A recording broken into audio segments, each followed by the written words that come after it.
In the year 2000, a small DVD by mail startup walked into Blockbuster's headquarters with an offer.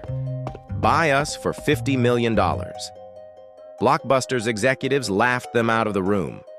That startup was Netflix. As of recording this video, Netflix is worth over $350 billion. Blockbuster? Bankrupt. This is the story of the most expensive no in business history. The year is 1999. Blockbuster is the undisputed king of home entertainment. 9,000 stores across America, 60,000 employees, revenue in the billions. This one looks good. Oh, I loved that one. Can we get this? And this one! All right, let's get them. On any given Friday night, millions of families made the same ritual. Drive to Blockbuster, browse the aisles, rent a movie, grab some popcorn, and head home for movie night. The blue and yellow logo was everywhere. Blockbuster wasn't just a store, it was part of American culture. The company was printing money.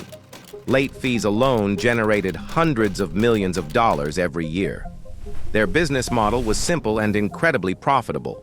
Rent physical media, charge late fees, dominate the market. But while Blockbuster was counting its money, something was happening that would change everything. March 2000. Reed Hastings and Mark Randolph, the co-founders of Netflix and their team, arrived at Blockbuster's Dallas headquarters. Netflix was struggling. They were losing money. They had only 300,000 subscribers. They needed help. Hastings made his pitch to Blockbuster CEO John Antioco. The offer was straightforward. Blockbuster would buy Netflix for $50 million. Netflix would handle the online DVD rental business. Blockbuster would promote Netflix in their stores. Together, they would dominate both physical and digital distribution. Antioco and his team looked at the numbers. Netflix was losing money.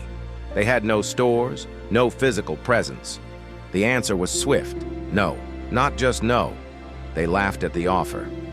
$50 million for a money-losing mail-order DVD company? Why would the king of video rental need help from a startup?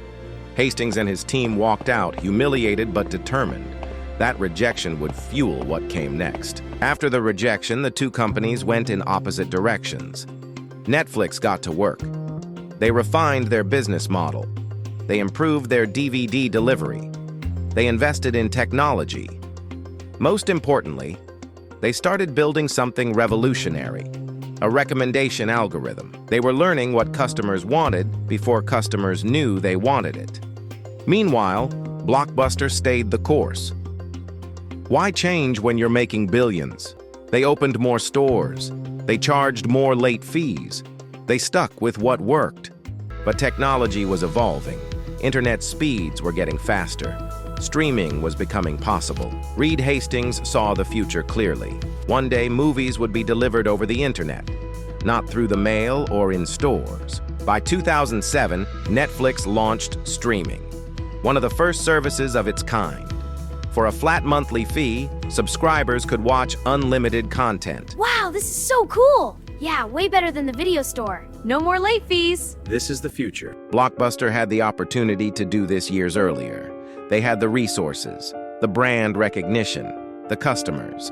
But they were too focused on protecting their existing business to build the future. By 2008, Blockbuster finally realized the threat.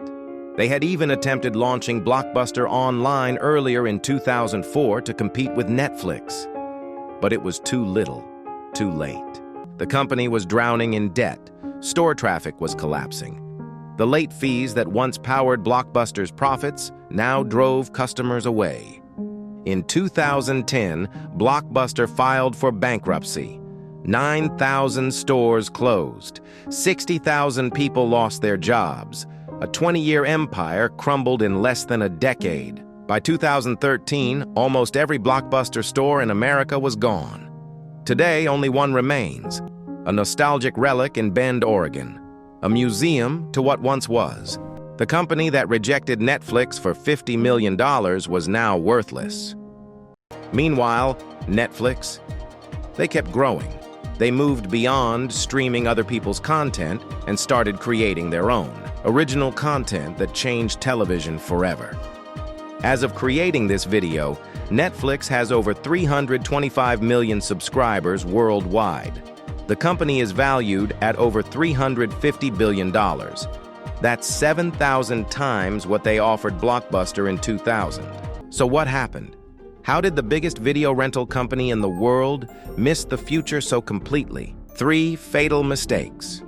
First, ignorance. Blockbuster was so dominant they couldn't imagine losing. They did not take Netflix seriously. But hey, who would have done that in their position? However, by the time they took it seriously, it was already late. Second, protecting the old business. Blockbuster's profits came from late fees and physical stores. Pivoting to streaming would cannibalize their existing revenue. So they chose short-term profits over long-term survival. Third, underestimating technology. They thought streaming was years away.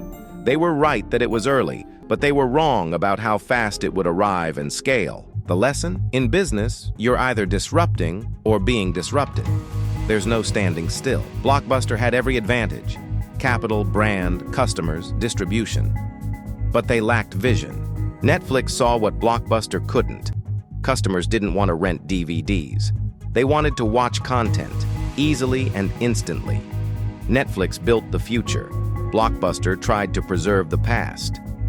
Blockbuster's story is a reminder that success can be a trap. The bigger you are, the harder it can be to change. Never underestimate the power of innovation, and never overestimate the safety of the status quo. Remember, every fortune has a story, and every story has a lesson. What other money stories should we cover? Drop your suggestions in the comments. And if you enjoyed this story, please hit that like button and subscribe. Until next time.